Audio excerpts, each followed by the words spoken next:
There was an idea. The idea was to bring together a group of remarkable people. See if they could become something more. I have an army. We have a Hulk. This is the Marvel Tribe, brought to you by Walt's Apartment Podcast and the DisInsider. Avengers! Assemble. Moment. Hello, everyone, and welcome to the Marvel Tribe. We are a group of excited and passionate individuals who have come together to share our love of all things Marvel. We are brought to you by Walt's Apartment Podcast and the DisInsider.com. I'm Sam, and I'm honored to be joined by this amazing group of Marvel nerds. Tonight we have Breanna. How are you? Hey, doing good. And the Blurred Hulk, David. What's up, David? What up, Marvel heads? All right. No, I'm sorry. I'm testing out some new intros and stuff. That didn't work. I'm good. How are you guys? We're good. From the big screen to the small print.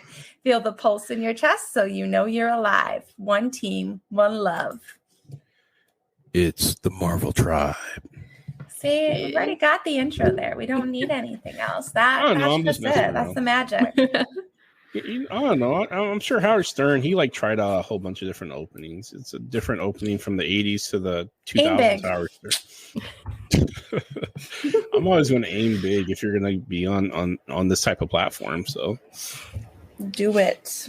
Yes. All right. We've got a lot of Marvel news to talk about today. Yeah, absolutely. So you guys got to see the Eternals. Let the record. I haven't yet, but I'm okay with spoilers. Okay. And all right, I've seen it twice. I just got back. Well, I saw it about 4 hours ago. So. Right on. And I saw it once. I saw it at the opening. Social distance and everything else. Bought up the seats around me, which I love that I can do that.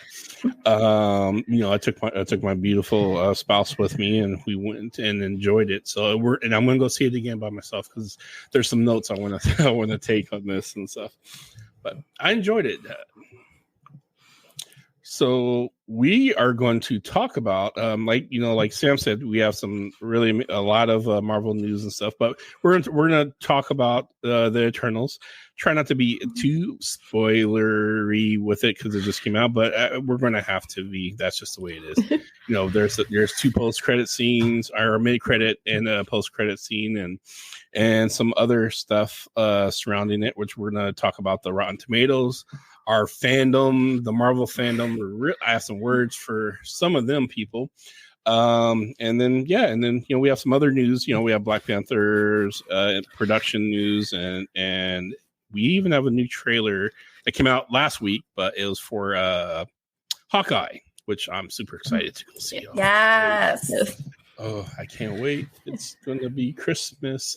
But yeah, so what's your guys' take on, or Breanna, your take on the movie? I absolutely love this movie. I definitely have talked about before, especially with the Loki series and other things, that I really love strong characters, and I'm okay with plot being kind of pushed to the side when you get a good character development and multi-dimensional characters, and that's exactly what this movie is. I have now watched it twice, and I have sat there going, I don't know which one's my favorite. I don't hate any of them. I love every single one of these guys. I want to see them all get, I care about they've introduced a ton of new characters, and I care about every single one of them. And I was very happy to get that out of this film. So I love it.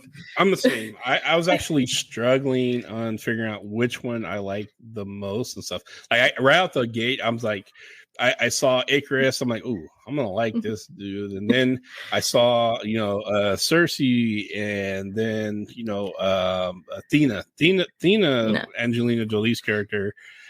She's a warrior. I mean, she's in the vein of Wonder Woman. For those who don't know, and she's badass at her craft and stuff. But even Gilgamesh, I mean, for me, I think Gilgamesh, because he's not only powerful. I like those big I'm Blurred Hulk. I like the big brooding guys, but he also has that heart of soul. He actually has depth to his character. to his character. So Gilgamesh, I think if I had to choose one, probably be one of my favorites of the Eternals there. Really liked Gilgamesh. I think I'm in the minority, but I really like Sprite. She was hilarious, and she's became one of my favorites. And I see so many videos bashing her, and I'm like, oh, okay. Well, so it's really refreshing to hear you guys say that you were able to fall in love with the characters, because that was a concern that we had when we were talking about it before the premiere or before it came out, that we were concerned that they were going to be introducing too many characters and not giving us enough of the character development. So it sounds like they did a really good job with that. I think they did a really good job. I do think as an overall movie, I don't want to say it fully hurt the movie, but you're being introduced to characters the entire time. Correct. It's a 2.5-hour movie, and all you're doing is being introduced to characters. I think they did a great job introducing me to all these characters, but that's a lot of what's happening in this movie. Yep. Yeah, I think with what they had, because I mean, the premise is you have 10 brand new heroic type characters who plays a role in the MCU, and you get 2.5 hours to get people to empathize with them, like them, and while you're moving forward a storyline at the same time. So it was a huge task. I don't care what director, which I think they chose the right director. I can't remember Chloe Zhao. Yeah, I think she did a phenomenal job and stuff with it. So Ajax, who was played by she was one of my favorite actresses. I'm really bad with actors' names. Why can't I remember her? Oh my god! I'm not going to do anything to myself bad later. But she is played by the famous. All I'm getting is the reference of her from the Quentin Tarantino movies and Desperado, and I don't know why Selena Gomez is in my head, but Selma Hayek. Thank you. Wow, sorry about that. I'm having a brain fart. Yes, Selma Hayek. Senior moment. Just kidding. Just kidding. Yeah. Well, I mean, the look you just gave me. I'm Generation X for those of you who don't know. And Gen X, we don't really care. So, that's just kind of how that works. So, yes, I might have had a senior moment, or I might have had just a brain fart. But yeah, Salma Hayek, who played Ajax, who was the Prime Eternal. And for those who don't know what they're Prime Eternal, they're kind of the leader of the group of Eternals, and they are the ones who communicate with the Celestials. So, here's the thing that I loved about it, because it didn't leave you not knowing. There's a lot of exposition in the movie explaining to you, and in fact they even gave you kind of a Star Wars explainer at the beginning of what's happening about what the Celestials were. They were there before the Infinity Stones actually took shape. They're part of the cosmic power, and they're responsible for the entire universe existing. And so when the Celestials, they would, bring forth these suns and stars and planets, and they even tell you how new Celestials begin, where they inject their seed into a planet, and it feeds off of the energy of the inhabitants of that planet. And they grow and grow, and then they have what's called the Great Emergence, which is what you see kind of play out here. And that Great Emergence brings forth a new Celestial, and the Celestial, it kind of repeats the cycle every millions of years and stuff. And there's a lot of there's a lot of these godlike people in this world, and the particular one here is Arasham, who sent the Celestials to Earth to watch over Earth until the convergence actually happens. The emergence happens, sorry. And part of that was they also introduced us to the Deviants, which we were told. I love the fact that we got misled. And for those who haven't seen the movie, again, spoiler alert, go see it and then come back and check out the Marvel Tribe. But we got misled a little bit, because they told us, that the Deviants came to the planet to kind of help to disrupt the grand plan and prevent the emergence. And so they brought the Eternals from the world of Olympia, which we know is not a real thing, but brought them from the world of Olympia to do battle with the deviants, and they're only to intervene when the deviants are absolutely destroying life on the planet and stuff.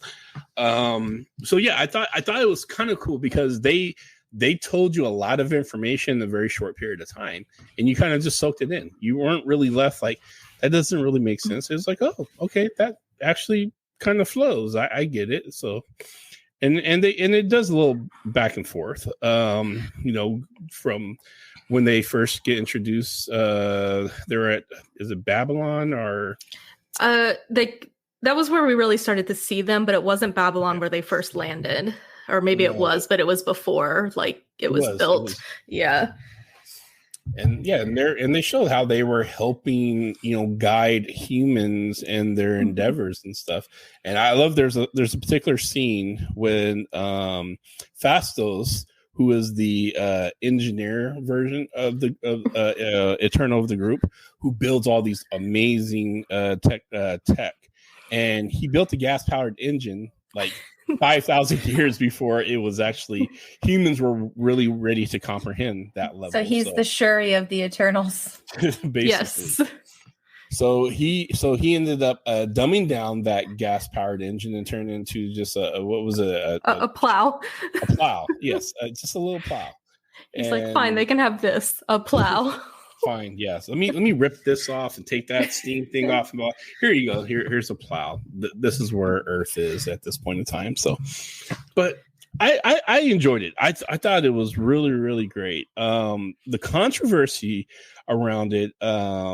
There's just like with any fandom, there's good and bad with it. And I think the bad with our fandom really kind of showed with the build up to the movie coming out because there's a lot of people who weren't willing to give the Eternals a chance. And when they were hearing rumors how they're going to display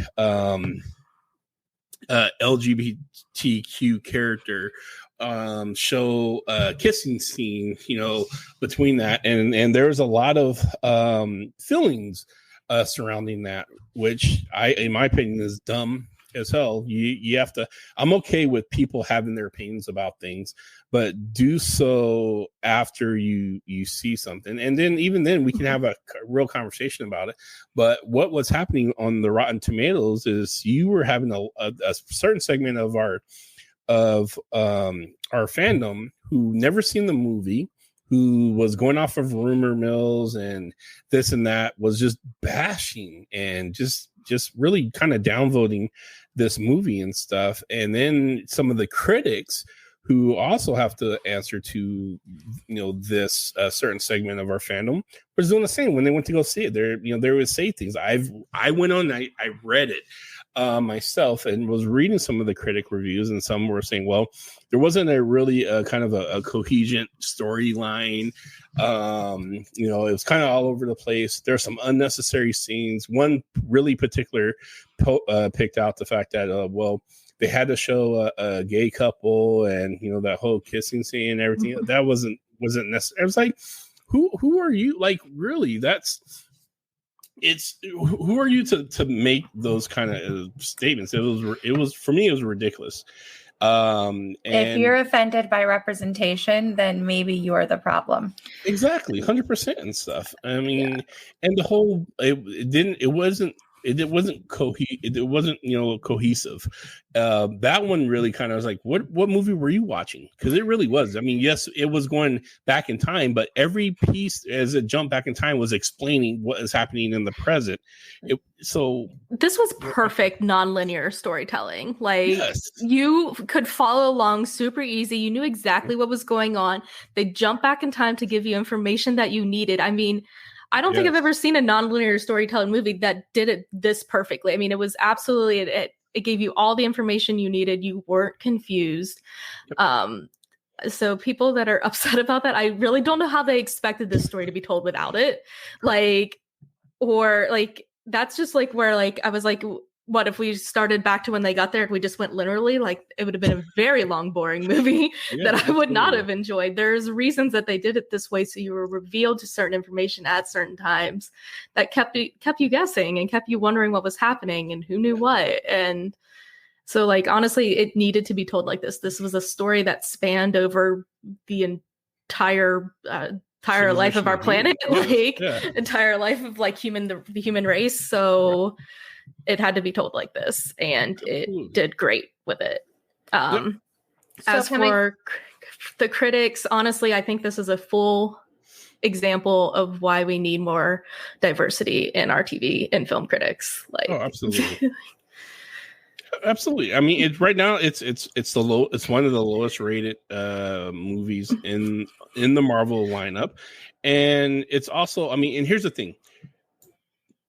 Rotten Tomatoes, I've never used Rotten Tomatoes for anything that I'm about to go see, and I just don't. It is what it is. People who do that, then I guess you have a problem thinking for yourself. I'm not against finding a critic who I trust. I like the movies that they watch and stuff. So whatever their recommendations, I'm okay with listening to that. But ultimately, I'm going to make the final decision and stuff. Mm-hmm. And I just have to say, this was just pure Marvel bashing for no apparent reason, none whatsoever. It doesn't match up, and right now it's on pace to be the biggest Marvel opening since the pandemic started. That's outdoing Black Widow, Shang-Chi.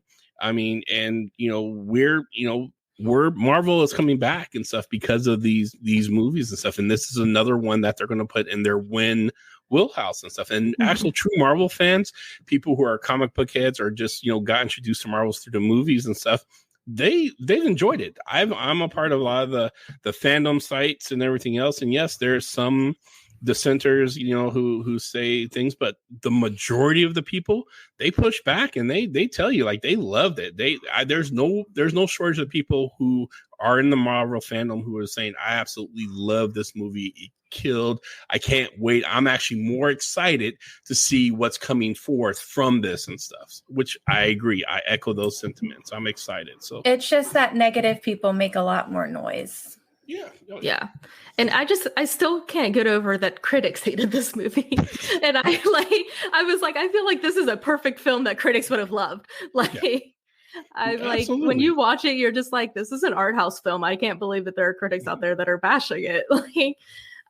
But yeah, it's a beautiful movie. And I guess I would understand where people were coming from if the big complaint was of the fact that there wasn't maybe a lot of action sequences or that it was a slower paced movie, because I mean, I don't know if I would necessarily call it a slow paced movie, because like we've talked about already, that we were being introduced to so many people. And in a decently linked movie, but there's a lot of people, but coming off of Infinity War and Endgame, these very action-packed movies, and then going into a Black Widow movie of a character that we had long time wanted to see in a pretty action-packed movie, and then Spider-Man, again, a character that we've known and loved in a pretty action-packed movie, and then Shang-Chi's one new character. Yourself about Spider-Man, Breanna. Yeah, we know he is loved by the majority, just not Sam. Yes. And then Shang-Chi, again, a very action-packed movie. We did get introduced to new characters, but a very action-packed movie. And now we are kind of slowing down the pace and getting introduced to new people. And it's kind of taking that turn into where Marvel's going instead of where we've been.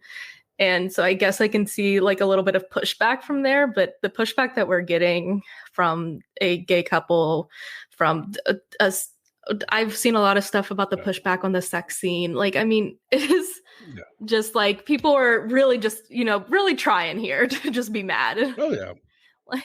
And they'll exist. They're not going anywhere and stuff. And I think the best thing we can do, we can acknowledge that they exist, and it's just a part of every fandom has it and stuff. And yes, I do crap on Star Wars because the majority, and I've experienced it. I'm only speaking from experience. There's a majority of people who are purists that's in that fandom, which I understand because that fandom been around for 40 plus years. Marvel fandom is relatively new, and we have new people with newer ideas, and we have younger tolerances that that didn't exist in Star Wars. So that's where I'm just going to say it's separated, because we can check our fandom. And that's what we're doing. Mm-hmm. That's what we get to do. We run a Marvel podcast, and we're putting some of the people who are our fandoms in check, because it's not cool. It's to bash, to be ridiculous and stuff, and to think you have a louder voice than the people who actually love and enjoy this this genre. So yeah, that's it. That's all I'll say. So my question then, as me being the one here who hasn't seen it, does it do much to set up? I'm going to go see it when I'm allowed to, but I'm gonna. Did it do a lot to set up for, like, I know it precursored, Iron Man. Like you said, they could have put it before Iron Man 1 and we would, it all would have made sense. Did it do anything to set up more of the future for this phase? Yeah, absolutely. So so I'll say this. So phase 4, we do know that it was going to be more it was going to be less about Earthbound and more kind of the galaxy, the universe of Marvel. This really kind of helps explain why there's a universe in Marvel, and the fact that it is way bigger than the glimpses we got to see from Guardians of the Galaxy and other things. So it did a good job setting the stage for that. The fact that, we have a planet that now has a petrified, I'm not going to spoil anything, but yeah, it shows on a galaxy size level event and stuff. It's really setting up beyond Earth, and I can't wait. The end credit scenes helped with that. The only thing I think some people have left kind of confused about was Whitman's character. I can't even remember the guy he played in Game of Thrones, and I thought he was really good for the role, for the acting pieces that he did. They could have took him out of it, and it still would have moved things forward. But I'm glad they introduced him a little bit and not his character so much, because this is setting up for the Black Knight. Yes, the Black Knight. Oh, okay. And for those who don't know about the Black Knight, oh man, I can't wait to share some. And I'll do that later, but I absolutely would share some stuff, because the Black Knight is kind of OP. He absolutely is. That the Curse of the Ebony Sword and stuff, which and then also, to be fair, Black Knight is passed down, so he has a lineage. So his uncle, which they talked about, because Cersei told him he should call his uncle and kind of bridge that gap and stuff. His uncle, who absolutely, I believe, was the original Black Knight, and this new guy is going to be the new, which is the actual younger version of the Black Knight, the current one that we know now, that they put in comic books and everything else, and he was a part of the Avengers and everything else. But that sword, oh man, talking about OP, that sword can absolutely probably go toe to toe with Stormbreaker, because it's made of also celestial properties, just like vibranium and Stormbreaker and all those other stuff, and it has some really cool properties and stuff attached to it. But we didn't get to see all that. We just got to see him opening up. This is an end credit scene. Him opening up a long looking box that had your reward. It was written in, I'm not sure, was it written in French or something that I couldn't read, so I don't know. Some old timey language, but it says your reward is death. And for me, the meaning of that is something that when you're cursed with immortality, it is a reward to die. I mean, no matter what you do, no matter how you do it, you can't die. You're stuck forever with this curse and stuff. So yeah, a reward is death. So that's when I saw that, I was like, oh, the sword's in that box. And he opened it. Go ahead. Sorry, you're about to look like you want to say something, Sam. Your mic, you're muted. Sorry. Okay. So you said it was like an ancient looking like possibly Excalibur storyline? So there's two swords. There's the ebony sword and there's Excalibur. Because Black Knight is an yes. Correct. Yes. So it gives okay because then that because they're like an X-Men branch off. Yep. For Excalibur, right? Oh, so they brought both of these up. That's so fun. Yes. Because Excalibur was okay. Because on the ship, on the ship when Excalibur was on the ship. Okay. So they actually did a nice little Easter egg to that. I didn't even have to watch the movie to point out Easter eggs. No. Look at that. Look at Sam. So yeah, Black Knight wielded both of these swords, and yes, and Excalibur. There is some ties into the X-Men character and stuff. The one piece I was really hoping for was the fact that, which they kind of just retconned, which is what Marvel does, because it's a cinematic universe versus a comic book, where the the Celestials actually were created the humans, from the primates as well as the deviants as well as the Eternals, but that's not what happened here. So because I was rooting for that storyline was because they also imbued the humans with a special gene, which we learn later that under certain right conditions, it's the X gene. And you get X-Men and mutants and everything else. And Namor. Yes, the first mutant, the very first and the sorriest of all the mutants kind is Namor. But no, he's the godfather of mutants. So yes, he just has a vengeance against humans. They destroyed his home. I don't blame him. I don't disagree. I'm gonna be. I don't disagree with Namor. In fact, and so here's the other thing. They actually, which they explain why they didn't fight Thanos, and that was going to be a big question. It's like, okay, you have these Eternals, you have these amazing 10 cosmic heroes and stuff. Why didn't they do battle with Thanos and stuff? And it's very simple because they absolutely were instructed not to. Ajax, who was the Prime Eternal, who has been in contact with Arisham, the great Celestial, who watches over this universe.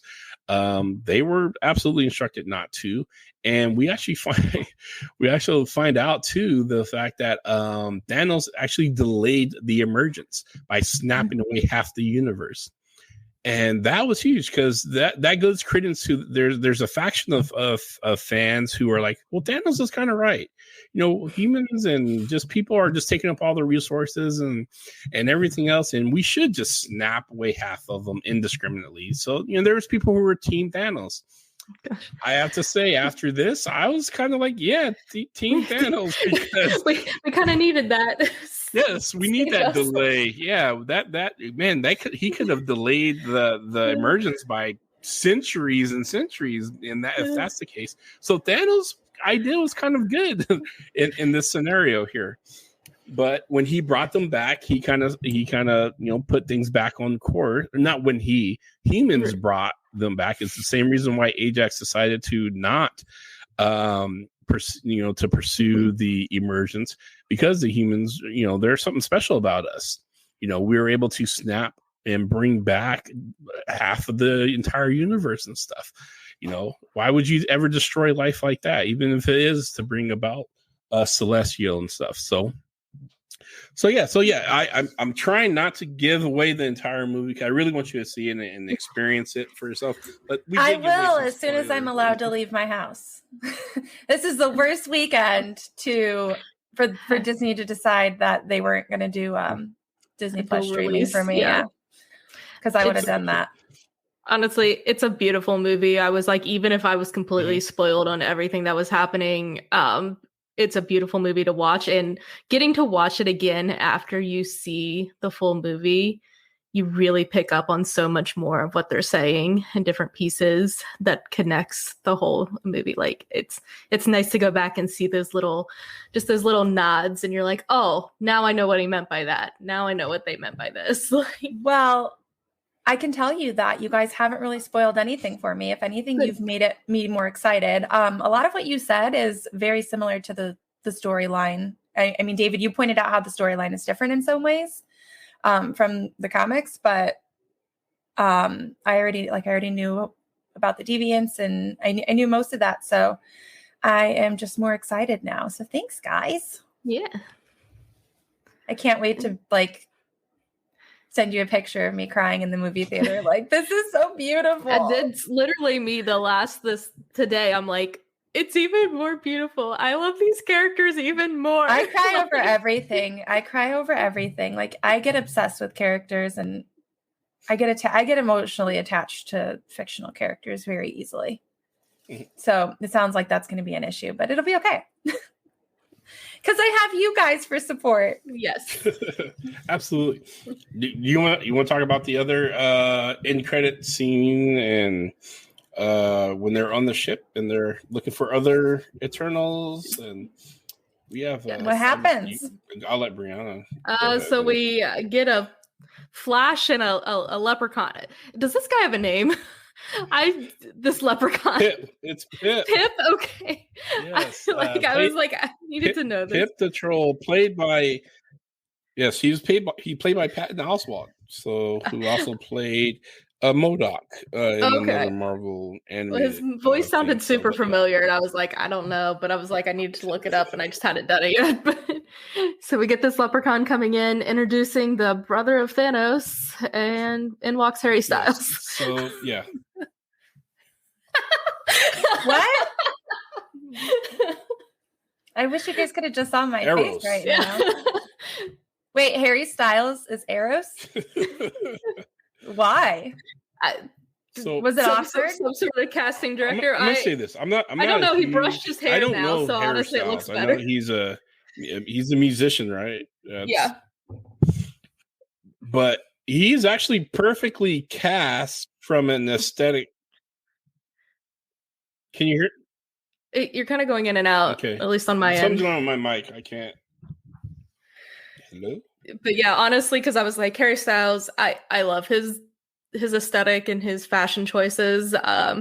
But then when I saw him here, he's very clean cut and dressed, and his hair is slicked back, and I was like, I like this. This is fine.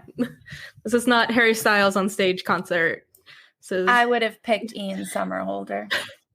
That would have been good. Well, the little bit I know about Harry Styles, I mean, he's actually, I think he's cast very well to be Star Fox. He looks like Star Fox. I mean, Star Fox obviously predates Harry Styles, but the fact that someone drew this character and then you have the manifestation was Harry Styles, I'm like, wow, that he looks exactly like Star Fox. Not gonna lie, Star Fox and Namor look a little bit alike if you take the pointy ears and put different hair on them. Namor, they are drawn very similar. Namore's more dorky looking than Star Fox and Arrows. Wow. Yes, he is. Well, he is, but I'm saying, like, I don't see it with Harry Styles. Like, I would have loved to see Ian Somerhalder in that. A little bit darker, a little less boy bandy. Yeah, I was gonna say Ian's got a little. Arrows. Arrows is an arrogant. He's the arrogant brother of Thanos. That's why picture Ian Somerhalder in Vampire Diaries. I don't know either one of those things. Oh my gosh. I'll explain it later. Brianna gets where I'm coming from. Yes. Brianna gets where I'm coming from. Is it Vampire Diaries? Yeah. It is a Twilight-ish. No. It's better than Twilight, but they do not glitter. They do not glitter. They have special rings so they don't glitter. They have special rings so they don't burn to death. So they don't burn. And they poison each other with vervain. It's pretty funny. They do whine a lot. But they do. But I mean, like, Ian Somerhalder would have been a great Star Fox. Okay. So. Anyways, I just Harry Styles is a child to me. Okay. That's what I was like sitting here thinking. I was like, Ian Somerhalder and Harry Styles. I feel like there's a pretty decent age gap. Yeah, there is. Well, I don't know either one of them really, other than that Harry Styles look like Arrows. So, well, you know what? You're right, because he's depicted different ways in the comics. So if you're looking at like a young Star Fox, I need to look. Then it's Harry's here. I just pulled it up. You want me to send it to you? Yes. Oh no, this is what? Never mind. Okay. Hang on. I'm sending it. Anyways, I don't know how we got on this conversation. Because you didn't like Harry Styles. Yeah. Okay. So the second one is what Harry Styles could look like as Eros. I also looking see at the where first where picture. you're getting Ian Somerhalder, but I also do feel like he's probably too old. Probably. But he's handsome. That is true. Okay. So are we done talking about Eternals? Do you want to move on to our next piece of business? Anybody have any final thoughts? Final thoughts, go see the movie. Don't listen to the critics. Don't be annoyed by a kiss. It's okay.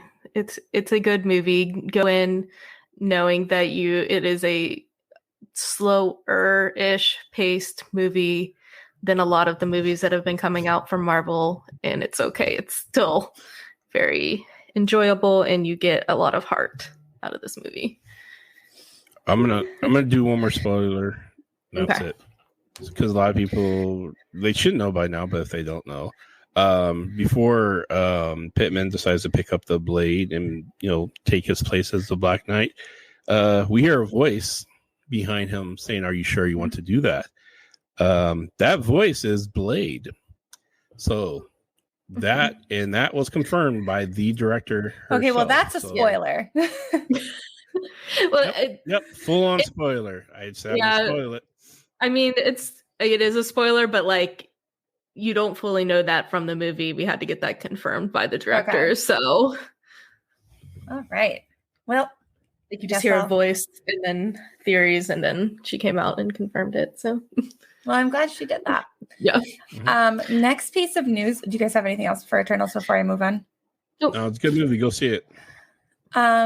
Unfortunately, there's a delay in production for Wakanda Forever, Black Panther sequel. What's her name? Letitia Wright. Letitia Wright, who plays Shuri, got injured doing a stunt. Yep. And they kind of had to she has to stay back in London and recuperate while they're filming some parts in Atlanta as much as they can, but you can't do a whole lot without Shuri, with her role becoming a lot larger with Chadwick Boseman's unexpected passing. Well, I mean, it wasn't super unexpected, but still tragic. So her role became a lot bigger sooner than they thought it was going to. So there's a bit of a delay there.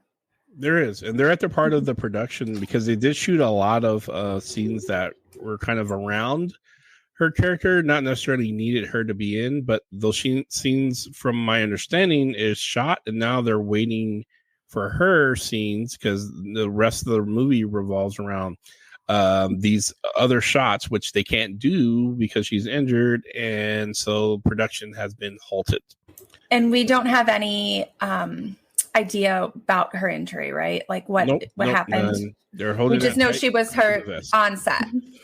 Oh yeah, I mean, and HIPAA rules and guidelines prevent those kind of leaks from coming out, and she's not sharing with anybody. No, so. She did make a statement saying she just wants everybody's prayers. Yep.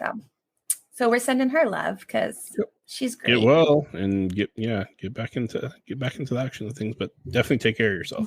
I mean, in the event of in light of what happened, we've had some a tragedy on another set where someone got shot and killed accidentally. Yes. So be careful out there and do what you need to do. Don't rush back. Make sure safety and everything is, definitely of presence of mind. So yeah, that's all I have to say. We say this like she's listening to the Marvel Tribe. Yeah. Okay, she totally is. Of course she is. Of course she is. Like #1 fan right there. Yeah. Hey, we got some streams from the UK. We got some streams, so we do. She could be listening. We're actually ranked in the UK. Cool. Call me Letitia. Don't call him. Call Breanna and I. We're much more fun. We're more fun. You guys, it could be me. But sounds good on the stream. I think it might be me. So I don't know. So there was only that one time, but just carry on with the show, I guess. No, we can't do it without Am I you. missing jokes? I can't hear what you guys are saying. What? Can you hear us at all? No? Why don't you leave and come back? All right. I guess I will remove my. I just felt like I had a moment with my kindergartners there when we were doing like online school last year, and they'd be like, I can't hear you. And I'm like, leave and come back with my little sign language. Right. Don't forget to come back.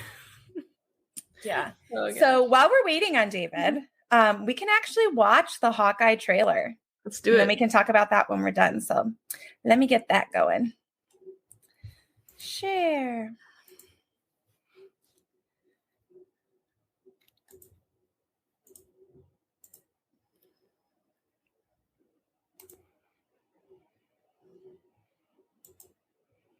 Breanna, you're going to have to give me a thumbs up if you can't hear once it starts. Okay. Or if you This is can. the first Christmas we've had together in years. I love you guys. I'm making up for some lost time. Authorities are wondering if the masked vigilante who terrorized the city's underworld is back. The past has caught up with me. Should we be worried? No, it's nothing. I'll be home for Christmas. I promise.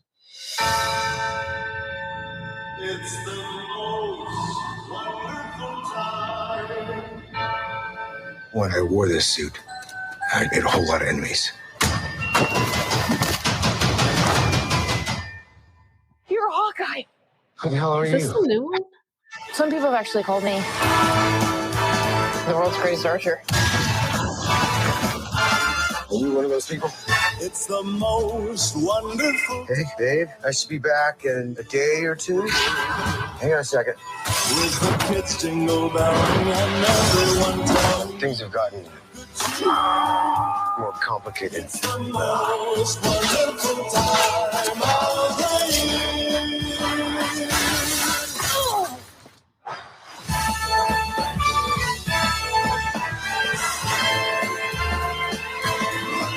It's the most wonderful time. Yes, the most wonderful. This is too dangerous. One of the most. Definitely not this one. You don't have to say definitely like that. Holy shit! There are arrows more dangerous than that one?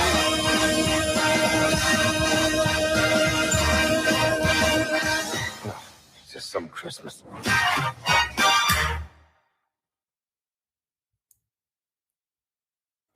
It looks so good. It does look like, good. And it looks like it's going to be like I love that, it's based around Christmas time when it's coming out. And then I like that there's going to be some development of the mantle, and that I like there. It looks like there's humor, there's action, there's relationship building, there's character building, character development. So it looks like there's going to be a lot to look forward to from Hawkeye. Absolutely. There was another trailer. That one was one of the original trailers. Okay. They I was came a out- little sorry. confused. they came out with the Avenger threat level trailer. Obviously, I pulled up the wrong one when we were talking. It's all good. It's all good. So, I was like, man, I'm either like having a moment or no. I don't But know. This show's David funny. said play the Hawkeye trailer, and I was like, If I wasn't having bad connection issues and stuff like Shawn does every once in a while, I actually have it queued up. But it's the Avengers threat level. we've got some time to play it. Okay, I don't know how to play it on here. Go How do down I- to share at the bottom, Okay, let's go share. then hit share screen, okay. and make sure you hit share system audio at the bottom, Yep. and then click your All Chrome right. tab. Why am I explaining to the IT guy how to share the screen? This is what happens First when I of go to all- work, David. IT guys don't know everything. So, Yeah, that's why they ask the kindergarten teachers. Well, okay, some things are ridiculous. They should have absolutely known that. So, can you see my screen? We can. yes. Okay, who sat at my desk? Can you hear it? So Kate Yes. is helping you with an Okay. Avengers level threat?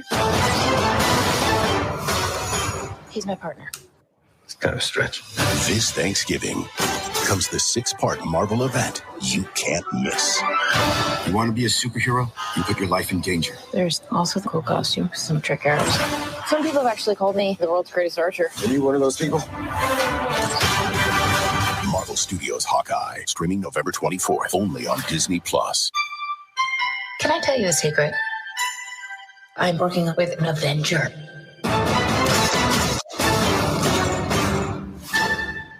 Can I speak to your manager? Didn't realize you were supposed to bring guns. It's almost Christmas. I can't go home until I fix this. Should we be worried? I'll be home for Christmas. I promise.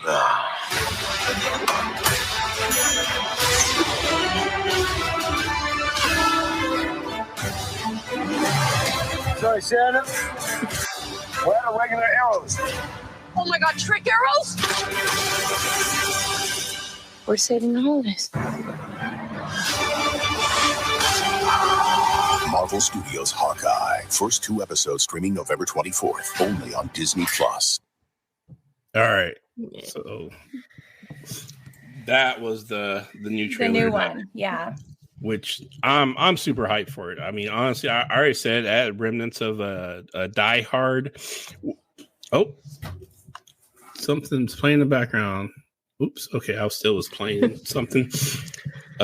Yeah, it had remnants of Die Hard as well. I mean, all the really cool stuff I wanted to see from a Disney Plus, live action that they took from a Marvel character. I'm super excited for this, and I haven't been a real big enthused Hawkeye fan just because of the level of characters that they've have on the Avengers and stuff. I mean, Hawkeye is on the he's like Black Widow. He's kind of on the bottom tier.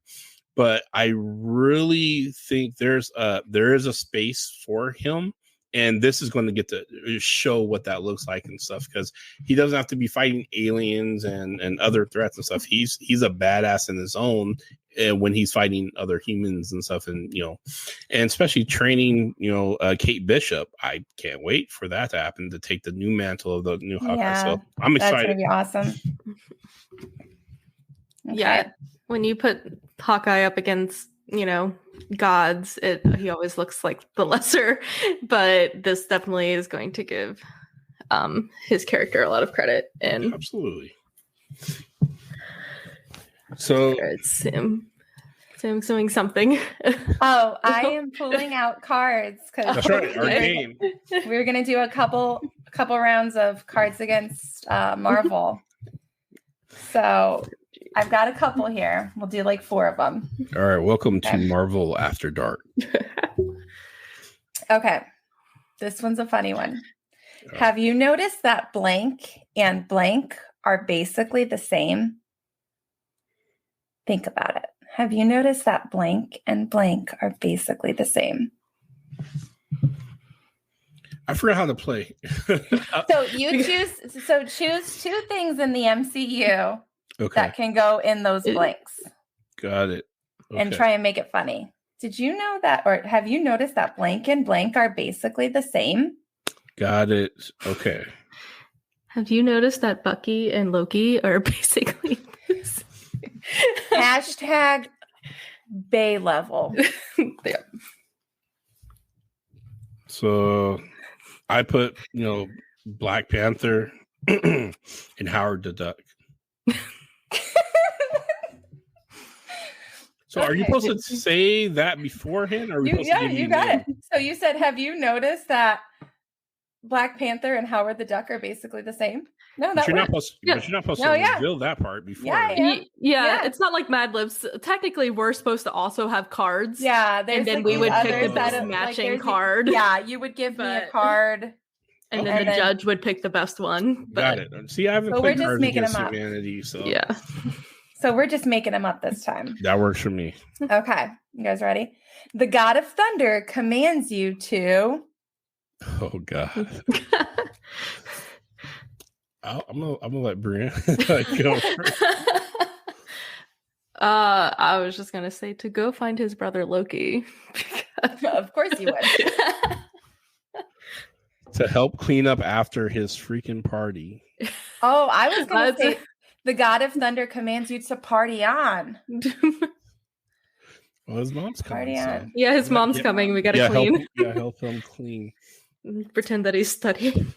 You're like, you are a god. You clean it. Can't you like snap your fingers? Yeah, you're a god on Earth. Like, you should have superior power here. He does. You got them to help him clean. The real superior power is getting people to help you clean. Yes, exactly. This one's eat blank Groot. Oh shit! I mean, or Groot. Actually, that's my answer without the O part. Eat shit, Groot.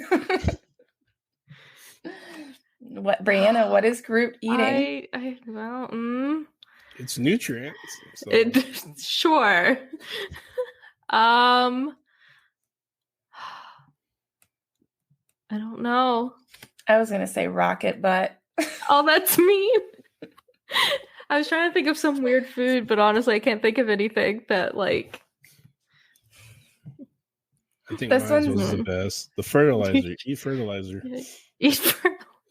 This one I already know where it was. What is gonna happen? But Charles Xavier would never let blank in his school. Well, we all know the answer is Namor, but how do I make that more interesting? Charles Xavier, Professor X will never let this person in the school outside of Namor. I mean, God, how do you beat Namor? I mean, that dude's such a freaking asshat. Yeah. I'm sticking with Namor. He'll never let Namor in his school. Just to go on the other side of Sam's love and hate, I guess I'd pick Spider-Man. He would never let Spider-Man. I don't think he'd ever let Loki in. He probably wouldn't. Because Loki's not obedient enough. No. He's too tricky. He's a trickster. He'd be like the class clown. He deals with class clowns and stuff. Yeah, I think he'd be fine. He'd be okay with Loki. You think so? Yeah. He's a lot more clever. He'll out clever Loki. So okay. Last one. Taking advice from Black Panther about blank is my biggest mistake. What bad advice did you get from Black Panther? Oh my God. This could get me canceled if I okay. Don't. Nope. Behave. Oh my, wow. I don't know why my brain just devolves into this 8th grade mindset that is, I'm a grown man. I can't say this. Don't say it. Don't say it. Rest in peace, Chadwick. That's but Black Taking Panther. Advice from Black Panther about. Oh God. Oh, this is okay. Should I pick a different card? Because now my thoughts are not good. They're not kind. Okay, let's see. Pick a different card, please. Remember that time that Hawkeye was talking about taking advice from Black Panther? Remember that time Hawkeye was talking about smashing Kate Bishop? Oh my God, that's that one time he walked in on the Incredible Hulk and Black Widow. Oh God. Bow chicken wow. Man. Hulk smash. Oh Lord. Obliterated. I still hate that pairing. Who decided that Black Widow and Hulk were going to be a thing? Intimate partners. Mm-hmm. I'm just reading some of these white cards. So the blue cards are like the questions, and the white cards are like the cards you're supposed to hand out. Using the power Infinity Stone to give you a permanent erection. Daredevil is a movie about a guy who can't actually watch movies. Oh my God, that's so true. Captain America remembering the feel of Bucky's missing hand. Oh my God, wow. That's a winner right there. See, I'll never be able to come up with these. Black so Widow's it's daddy issues. I know it's hard because we don't have the cards. I'm gonna have to send you guys a deck of cards. All right. Ant-Man climbing into Thanos' butthole and expanding. They ripped that one off from the internet. That's some of these are bad. I'm sure all of them are pretty bad. Okay, we're gonna be done with these. All right, I think that's all we have for the Marvel Tribe tonight. Anybody have anything they gotta say? No, I mean we got so those you haven't seen Eternals yet, go check that out. This is Marvel season, so we have Spider-Man coming up. Before that, we have the Disney Plus Hawkeye that's coming out for Thanksgiving. Spider-Man's next month. They did push back Doctor Strange, so we're not getting that until the summer-ish. Then is Morbius coming out? I don't think Morbius is coming out this year. We just watched the trailer for it in front of Eternals, but I don't remember the date. Yeah, I think they're also coming out. I think that's a later release and stuff. But right now, I mean, we got Spider-Man up next on deck and stuff. Yeah. So. Speaking of Spider-Man, just like an hour ago, they released a new poster. Ooh. So you can find that on the DisInsider, Twitter, Instagram. Absolutely. Go check out the DisInsider. They're our partner or sponsors. They have amazing stories and articles on all things Disney, not just Marvel stuff. But if you heard it from them, it's likely it is absolutely true because they definitely source check. Yeah, they do. They do. So, all right. Well, we thank everybody for tuning in to listen to the Tribe, and we'll see you next time. Absolutely. Bye. Bye.